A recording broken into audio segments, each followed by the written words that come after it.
ദശകം 35. നീതസുഗ്രീവമൈത്രീം തതനു ഹനുമതാ ദുന്ദുഭേ കായമുച്ചൈഃ ക്ഷിപ്ത്വാംഗുഷ്ഠേന ഭൂയോ ലുലുവിധയുഗപത് പത്രിണാ സപ്തസാലാൻ ഹത്വാ സുഗ്രീവഖാദോദ്യതം അതുലബലം ബാലിനം വ്യാജവൃത്യാ വർഷാവേലാം അനൈഷീ വിരഹതരളിതത്വം മതംഗാശ്രമാം ദേ സുഗ്രീവേണാനുജോക്ത്യാ സഭയമഭിയതാ വ്യൂഹിതാം വാഹിനിം താം ഋക്ഷാണാം വീക്ഷ്യ ദിക്ഷു ദ്രുതമഥ ദയിതാമാർഗണായാവനം രാം സന്ദേശം ചാങ്കുലീയം പവനസുതകരേ പ്രാദിശോ മോദശാലീ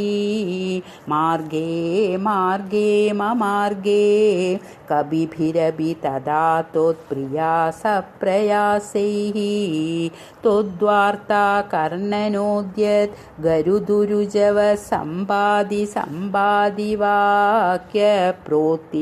പ്രോത്തീർണാർണോതി രംധർനഗരി ജനഗജാം വീക്ഷ്യ ദത്വാംഗുലീയം പ്രക്ഷുദ്യോദ്യാനമക്ഷക്ഷബണചണരണ സോഢബന്ധോ ദശാസ്യം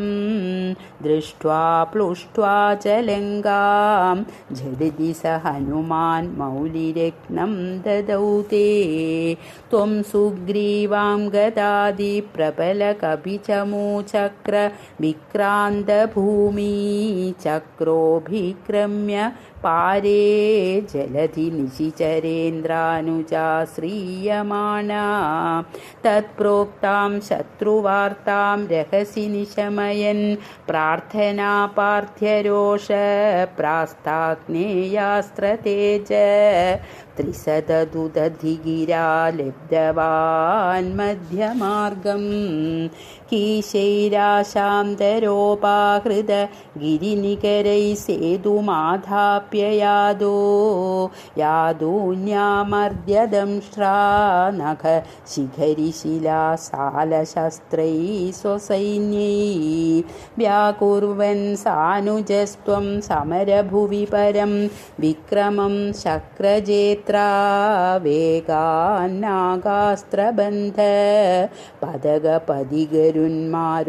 പദഗപദിഗരുന്മാരുതൈർമോചിതോ ഭൂ സൗമിത്രിസ്ത്വത്ര ശക്തി പ്രഹൃതി ഗലദസുർവാദജാനീത ശൈല ഘ്രാണാത് പ്രാണാനുപേദോ വിഗൃണത കുസൃതി ശ്ലാഘിനം മേഘനാദം മായാക്ഷോഭേഷു വൈഭീഷണവചനഹൃദ സ്തംഭന കുംഭകർണം സംപ്രാപ്തം കമ്പിതോർവീതലമഖിലചമൂ ഭക്ഷിണം വേക്ഷിണോസ്ത്വം ഗൃഹ്ണൻ ജംഭാരി സംപ്രേഷിതരഥകവചൗ രാവണേനാഭിയുധ്യൻ ബ്രഹ്മാസ്ത്രേണാസ്യ ഭിന്ദൻ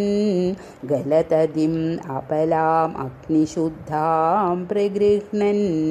ദേവശ്രേണീവരോ ജീവിത സമരമൃദൈ അക്ഷതൈർഹൃക്ഷസംഘൈ ലങ്കാഭർത്രാജസാഗം നിജനഗരമകാസപ്രിയ പുഷ്പകേണ പ്രീതോ ദിവ്യാഭിഷേകൈ അയുധസമധികാൻ വത്സരാൻ പര്യരംസി മൈഥില്യാം പാപവാചാ ശിവ ശിവ കില താം ഗർഭിണീം അഭ്യഹാസി ശത്രുഘ്നേനാർദയിത്വാ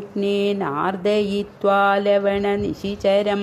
പ്രാർത്ഥയ ശൂദ്രപാശം താവദ്വാൽമീകിഗേഹേ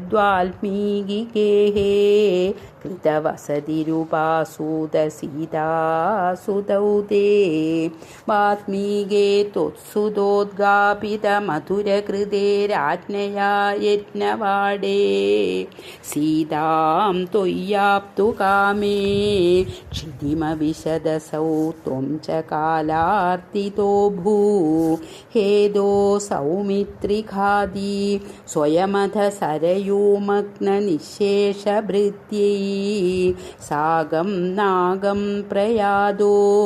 നിജപദമഗമോ ദേവവൈകുണ്ഠമാദ്യം സോയം മർത്യാവതാര തവ ഖലു നിയതം മർത്യശിക്ഷാർത്ഥമേവം വിശ്ലേഷാർത്തിർനിരാഗസ്ത്യജനമപി ഭവേത് കാമധർമാദിസക്ത്യാ നോ ചേത് സ്വാത്മാനുഭൂതേ കൊനു തവ മനസോ വിക്രിയാ ചക്രപാണേ സത്വം സത്വൈകമൂർത്തേ പവനപുരപദേ വ്യാധുനു വ്യാധിതാപാൻ സർവത്ര ഗോവിന്ദ നാമസങ്കീർത്തനം ഗോവിന്ദ ഗോവിന്ദ.